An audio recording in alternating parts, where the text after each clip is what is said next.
अब जो सुगबुगाट paper leak कांड को लेकर पहले थी वो शुरू हो चुकी है। उसके लिए तमाम प्रकार के षड्यंत्र या तमाम प्रकार की कोशिशें परीक्षा माफियाओं द्वारा की जा रही है। मुद्दा रोजगार से जुड़ा हुआ मुद्दा है। जिस प्रकार से 8 जनवरी 2024 को एक विज्ञापन निकलता है, उस विज्ञापन में साफ साफ ये लिख दिया गया है कि अगर आपके पास मूल निवास और स्थायी निवास प्रमाण पत्र भी नहीं है, फिर भी आप आवेदन कर सकते हैं।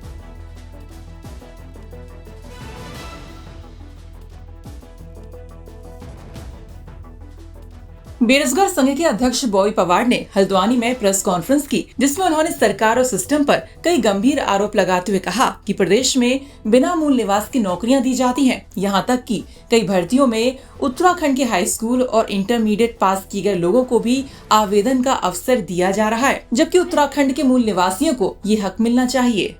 देखिए, मैं ये कहना चाहता हूँ कि युवाओं का ये मामला है और ये मूल निवास का जो मुद्दा है रोजगार से जुड़ा हुआ मुद्दा है।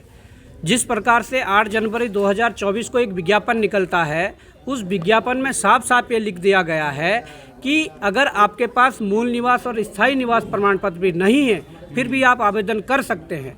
किन शर्तों पर कर सकते हैं कि यदि आपने उत्तराखंड राज्य से हाई स्कूल और इंटर किया हो, तो ये तो कोई शर्त नहीं हुई। उत्तराखंड एक एजुकेशन हब के रूप में विकसित हो रहा है। खासकर देहरादून जैसे शहरों में बड़े बड़े स्कूल है जहाँ पर बाहर से आने वाले कई लोग पढ़ाई कर रहे हैं। ये रास्ता सिर्फ और सिर्फ हमारे ब्यूरोक्रेट्स ने अपने बच्चों के लिए, अपने सगे संबंधियों के लिए खोला है। और मुझे लगता है कि अगर इस प्रकार की चीज़ें चलती रही तो इस छोटे से प्रदेश में सीमित सरकारी नौकरियां हैं, और उन नौकरियों पर भी जब हमारे लोगों का अधिकार नहीं रहेगा तो सारे विभागों में कौन लोग होंगे। आज तो ब्यूरोक्रेट्स, आप सचिवालय में जाकर देख लीजिए कि किस प्रकार के लोग हैं और किस प्रकार ब्यूरोक्रेट्स हावी की अगर बात की जा रही है तो ब्यूरोक्रेट्स हावी तभी हैं जब हमारे लोगों का वहाँ पर प्रतिनिधित्व नहीं है। हम चाहते हैं कि ग्रुप सी और ग्रुप डी में कम से कम सारे तमाम उन बाधाओं को हटाकर, चाहे स्थायी निवास प्रमाण पत्र सब हो, उसके आधार पर वहाँ मूल निवास जो प्रमाण पत्र है उस आधार पर ही वहाँ नौकरी दी जाए। बाकी ग्रुप बी की बात, पीसीएस की बात करें तो जो योग्यता या रखता है, जो क्षमता जिसकी है, वो आकर पास करे, जैसा अन्य प्रदेशों में भी। वहीं उत्तराखंड अधीनस्थ सेवा चयन आयोग पर सवाल उठाते हुए बॉबी पवार ने कहा कि अभी भी उत्तराखंड अधीनस्थ सेवा चयन आयोग पूरी तरह से ठीक नहीं हुआ है। कुछ हद तक व्यवस्थाएं दुरुस्त हुई है, लेकिन पूरी तरह भर्तियों के मामले में उत्तराखंड अधीनस्थ कर्मचारी चयन आयोग को सही नहीं ठहराया जा सकता।